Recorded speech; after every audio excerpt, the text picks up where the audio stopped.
Şu alakası olur. Mesela işte varıyor. Arada varıyor orada şu. İhtiyarlık. Sonra zaman bir kay kiman varıyor. Mesela yepkil varıyor işte. Ahla hangi sebebi ana? Ahvali alaka da şu te ahti işte onun işte o alaka da şu te onu bırak ahti hangi deheba kullanmadım mı helonu.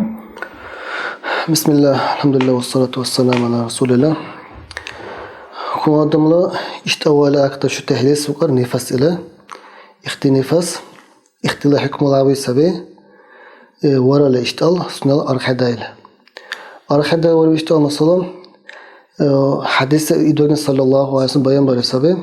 Kayıza işte al, oğuzsa var nutfatan le uğrar. Şiak ante uğrar.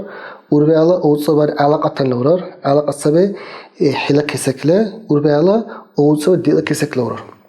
İhmala rahakan işte var bilah. Alaqat vale. Hila kesek vale var bil. Hadis'ten oğuzal var.